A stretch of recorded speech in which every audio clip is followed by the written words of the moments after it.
What is going on, guys, and welcome back to Flight Simulator, Microsoft Flight Simulator 2020. And today we're going to be doing some sort of impressions review video, just going over a few things and letting you know how I feel as an avid flight simmer and how I feel about this whole product. So let's just get started.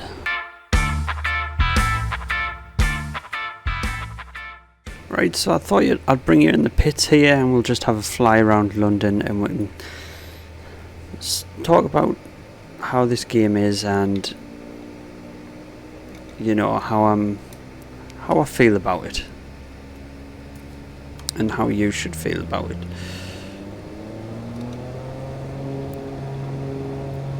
So we'll just get started on takeoff here, and that was pretty simple. Up and away. There we go. That was an easy takeoff.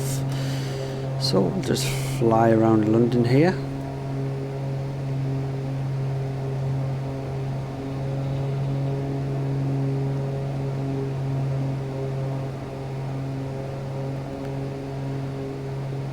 Casually upside down.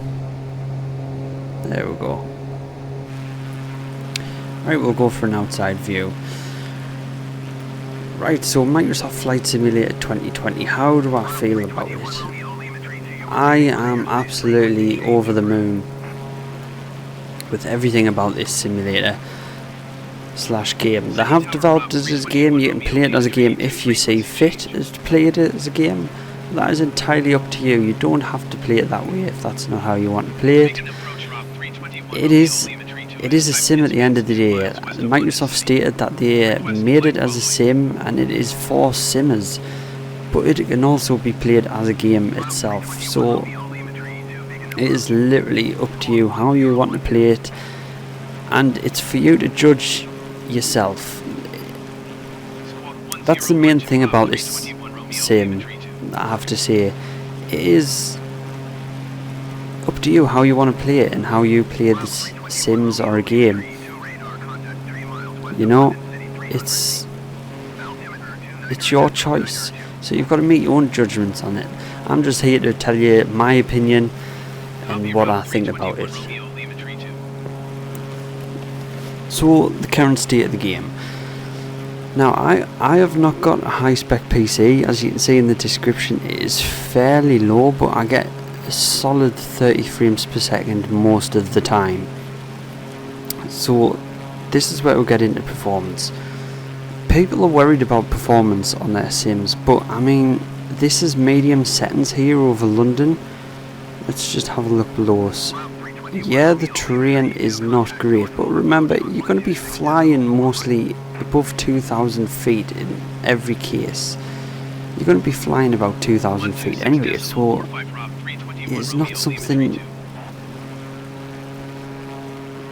that is really going to impact you unless you're getting really close. Terrain, I mean, the terrain still looks great from this distance, and this is on medium.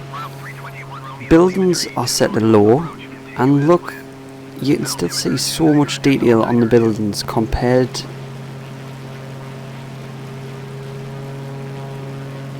I don't see much difference from the high setting to low setting when it comes to buildings. Pretty much as good as you get. So why not keep them low, keep that FPS high, and you know, you don't notice that much of a difference with them. So let's go on to other things. So obviously visuals, the lighting and everything is spot on. That is all down to medium and low as well, and as you can see, the lighting is just incredible. I've got it set to late evening here in London, and the lighting is just phenomenal. Look at the way it shines. It shines on the buildings, and once you put some clouds on, we'll live pause it here. We'll get some clouds on so you can see. See how instantly the lighting just totally changed because the sun is blocked by the clouds. It is casting a shadow where there is no light rays and you can see in the distance where the light is actually shining. And remember, this is medium settings, so I just honestly wouldn't worry about performance, because even on low end settings you are going to get 30 FPS minimum. You're still going to be running around 30 FPS, so it's honestly not something you have to worry about. Now when it comes to FPS, let's speak about that. Even when you, so as I was saying, until I was really interrupted by that bridge, when it comes to FPS, once you drop below 30 FPS, it is not a big deal. The same, unlike other simulators out there, it doesn't hinder performance. I mean, you can still look around the cockpit, you can still click buttons, and they will act the way they're meant to be acting, even when you're at low FPS. So you're not going to notice it as much. You will only notice stutters. Now the stutters are just the only difference you'll notice when FPS drops is the stutters, but again, it's not that big of a deal. For the graphics that you are getting in this simulator, it's really hard to judge whether or not it's worth it until you try it. It's honestly how you want it to look, how you want your simulator to feel, and how well it's going to run on your system. It is totally defined by your system and how you want the sim to be, how you want a flight sim to look and feel. I mean, to me, a flight sim, I want it to look and feel as realistic as possible, and to be honest, this is as realistic as it gets. For medium settings on a not so great PC, this is just absolutely phenomenal. I just couldn't ask for more than this, and that is coming from a simmer that has flown flight sim since 98, since flight sim 98. This is about as real as it gets, and as real as I want it to get. What more can you ask for, to be honest? Now let's go on to the flight model. So the flight model, it is, if you've come from FSX, then the flight model is just on a whole new level, and so it should be. The flight model feels like you're actually flying a plane, whereas FSX, you basically felt like you were on rails, and them rails would never let go of you until you touched the ground and you were safe again. It just didn't feel like a real aeroplane. Now in Microsoft Flight Simulator 2020, this feels like an actual plane. Now I'm not an actual pilot in real life, so I shouldn't know what an actual plane feels like, but just the characteristics, the flight model that they've used to create these dynamics is, like I say, next generation. And if you're an X-Plane 11 user and you come into this flight sim, you'll definitely notice the similarities in the flight model to X-Plane. It's so similar, if not better, than the X-Plane flight model, I would have to say. It has its quirks and it has its, little issues from time to time, but it is still an amazing flight model for what you want the sim to be. I mean, weather is very much modelled. It feels good. You notice that you're actually in weather, and it's not just faked. Like before, if a couple of videos ago, I was going through a heavy cloud layer, and then literally the A320 just plummeted and back up. It literally hit some sort of turbulent air, and you could feel it force the plane down and then back up as it hit a downdraft. Now that is something I've never really seen in a simulator before until here, at least not modelled very well. So I have to say I'm very happy with the flight model, and I love the way that all these aircraft function and work the way they're intended. Now going back to the scenery, so obviously the whole world is actually mapped. Some areas have got more attention than others because obviously they're working on getting 3D cities mapped in a lot of places on Bing Maps still, and as you know, Microsoft Flight Simulator 2020 is using Bing Maps to get all the data. But to have a flight sim that actually you can VFR from real world positions where you know exist. So you can land on a road that you know exists, you can fly by an area, you can fly by your house, and it's going to be there. To me, that is another level of realism that is always been needed from a flight sim. In past, you'd fly over an area, you'd look at the ground and you'd think, if only I could actually see my street with my house in it. And I know every flight sim out there has thought of that, because what's the first thing everyone's going to do when they load up this sim? They're going to find a house.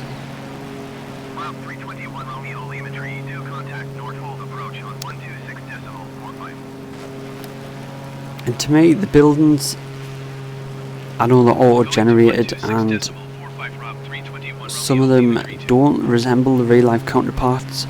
But what more do you want? You're not going to be driving around in a car looking for the exact front door of your house. To get that level of detail, it would just take an astronomical amount of data, and it just wouldn't be possible. To get it this detailed is just groundbreaking on its own, and absolutely amazing achievement by Black Shark AI, getting these models in and generated from a flat map, which is again is just absolute next generation. There is flaws again in the system, but like I keep saying, what more could you ask for in a simulator? I really it blows my mind every time I play it. Every time I load up the sim and play this, it just honestly blows my mind. Now, I thought I'd talk about the camera. The camera system has been totally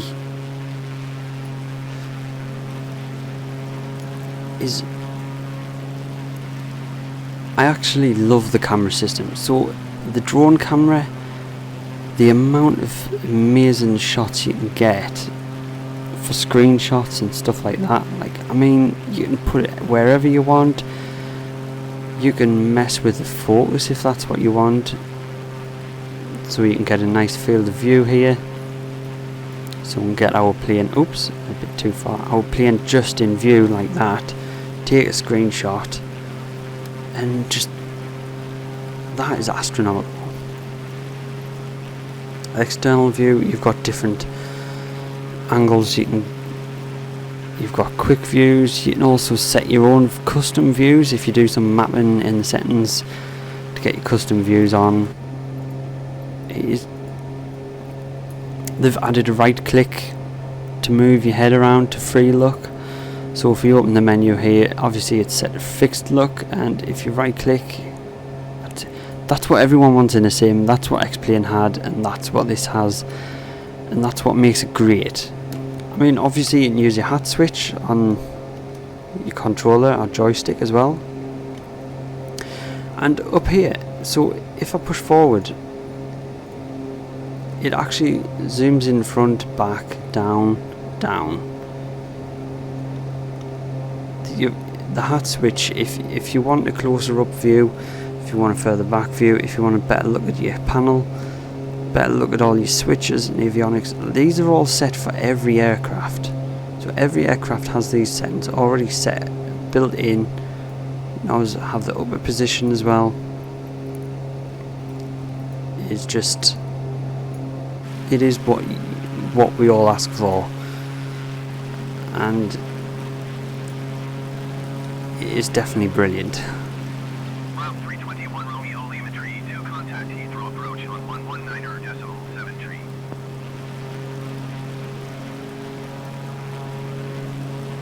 Going to 119.73 Route 321 Romeo Lima Tree 2. Heathrow approach Route 321 Right, so Romeo the Lima real life Tree 2, counterparts of things, areas of interest.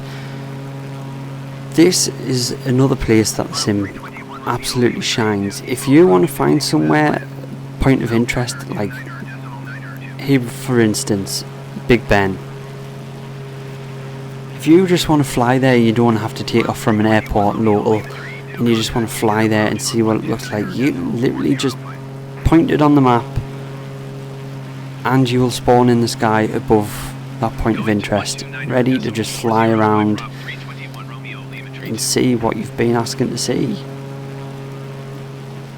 Now that is a great feature in itself, and the level of detail that they've put into the handcrafted models, like such as Big Ben and, you know, the pyramids, the wonders of the world and everything, is top notch. I mean, obviously nothing's perfect, but for a simulator where you're never really going to be getting that close, the level of detail is that good, honestly, and you've got to commend them on it. So I don't want to get too close because it might register it as a crash, but let's have a little pause here and look at Westminster Abbey and Big Ben. I mean, this level of detail, when you're not going to be that close to it, it's just brilliant. It is just brilliant. The clock's not right, but I mean, come on, let's get serious. One issue, bridges. Bridges have some problems, as you can see.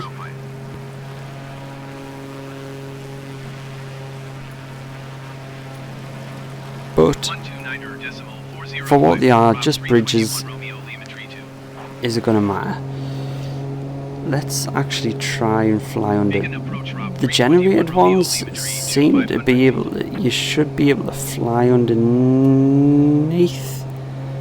Oh, that was close. But when it's modelled like the Tower of London, you will just crash into it and it'll be a collision. So let's get an outside view of going under this one here. Oof, there we go.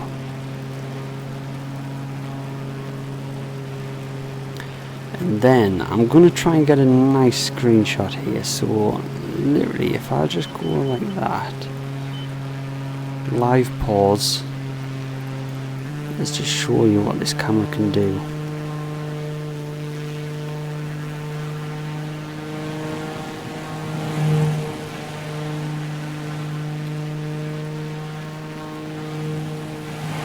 I kind of wanted the sun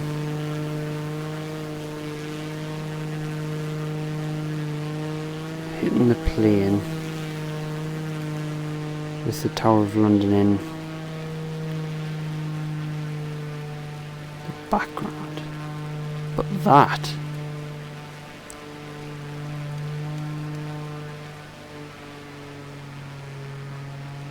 no, that we'll get that crest in. No, that, look at that. I mean, you can get incredible great shots with this drone feature. It is So good.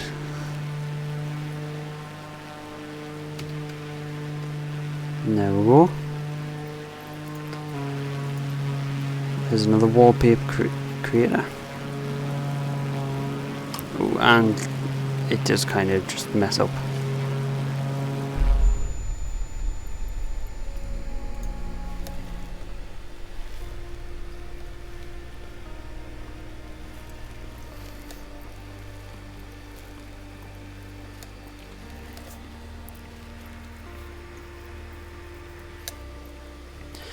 Right, which brings us to the main menu. Here you've got a selection of main things. You've got the world map, which is literally, as it says on the tin, a world map. And you can pick any airport that you want to fly from. Literally just zoom in.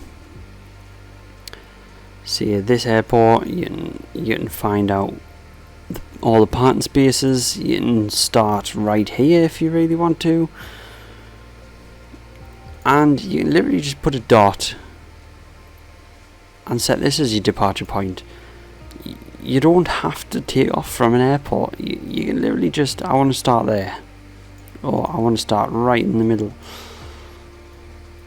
I just want to start in the middle of the Atlantic. You know, it's up to you. What is...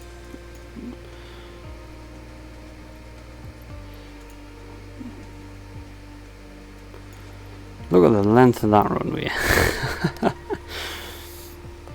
Yeah, anyway, you literally just pick anywhere. And here, if we're going to flight conditions, if you want to go totally live multiplayer, then you can't change the weather or time because it is synced up to the server, and that is what you get. But it doesn't really matter. Or you can have all players that are visible, and then you can change the time. It doesn't mean that they're actually live at that point.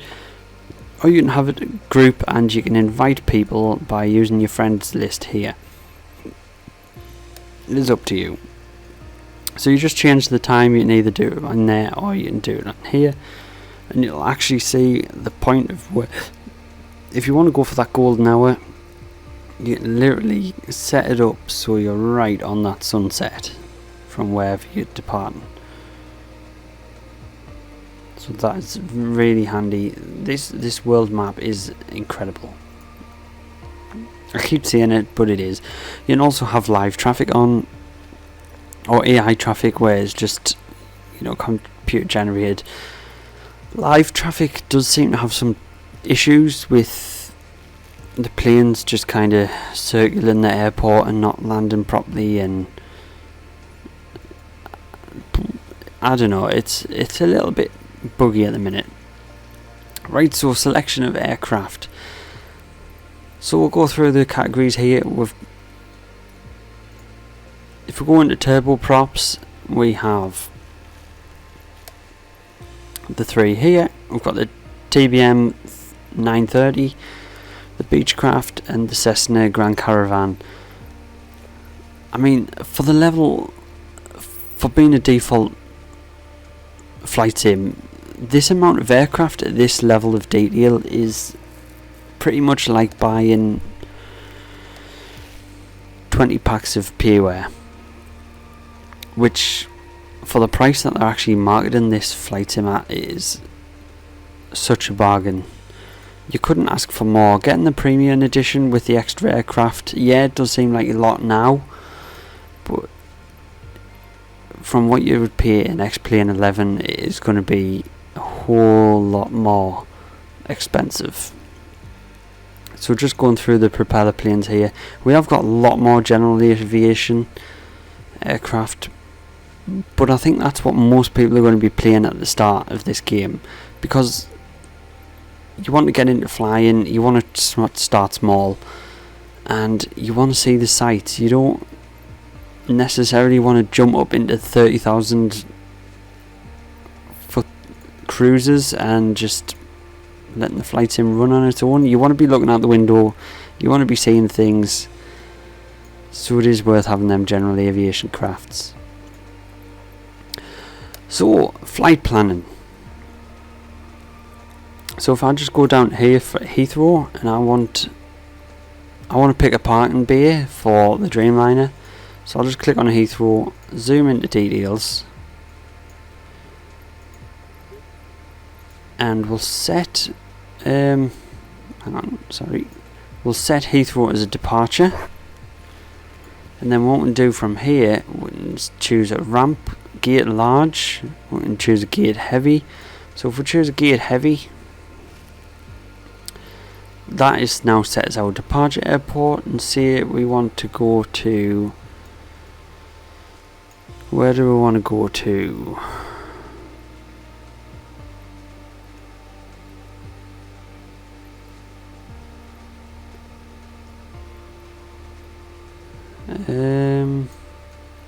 Dubai. We want to go to Dubai. Okay. So we'll set this as an arrival. And then what you can do direct GPS, or you can do low VOR, low flying areas or high altitude areas, which for this type of craft you'll do this. And if you're familiar with SimBrief, then you'll definitely understand what's going on here. Is pretty much is using proper navigation data to generate these flight paths.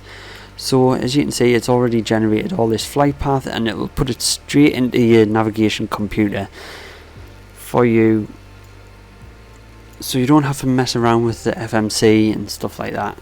You can literally just jump straight into a flight and everything's programmed ready for you to go.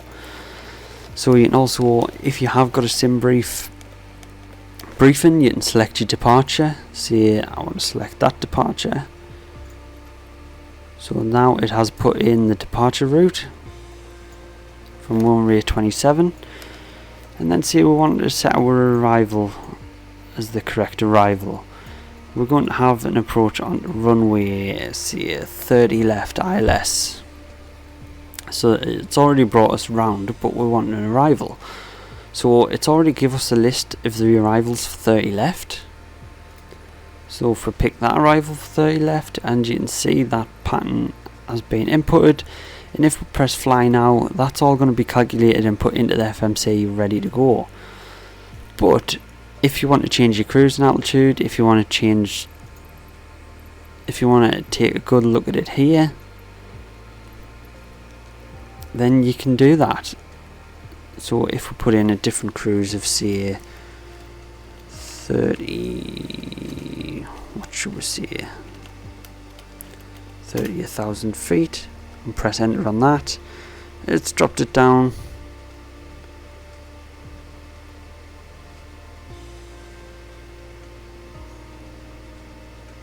to 37, but I'm guessing that's just what it is. I'm sure that's maybe because this is 1,000 above, so it's actually 37. If we put that to 31 here, no, it's actually set at 31. I'm not sure what that is, but anyway, you get the gist of how that works. So if we go back home, we've got a current live event, which is the landing challenge in Courchevel. It gives you an aircraft, it tells you what you've got to do, and here is also the leaderboard. As you can see, quite a few YouTubers got it high up there. Flight Sim Deck has got quite good points. There. Obviously, flight conditions are locked in, and this is what you've got to do. It's an event for 2 weeks, so there you go. That's an event that they're going to keep running over and over again. I'm sure of that.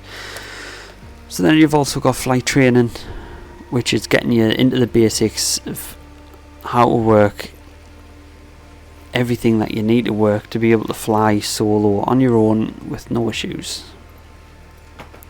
Then you've got some activities, which is just challenges. So you've got landing challenges. You've got different difficulties.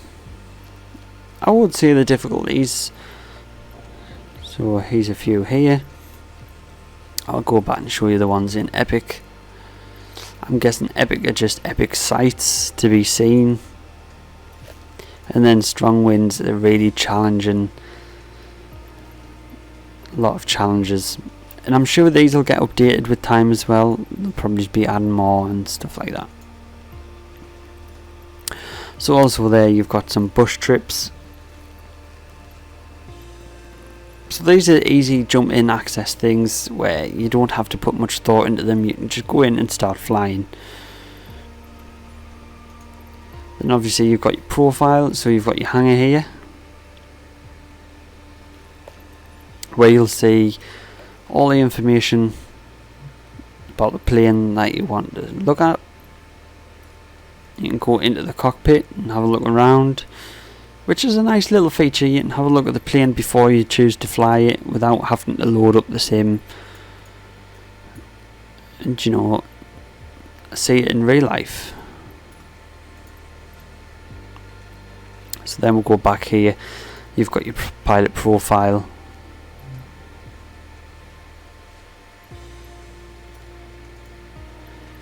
Got some badges, achievements. Not much there. Your logbook. So you can see my logbook here is getting quite full. Total of 4 hours for now.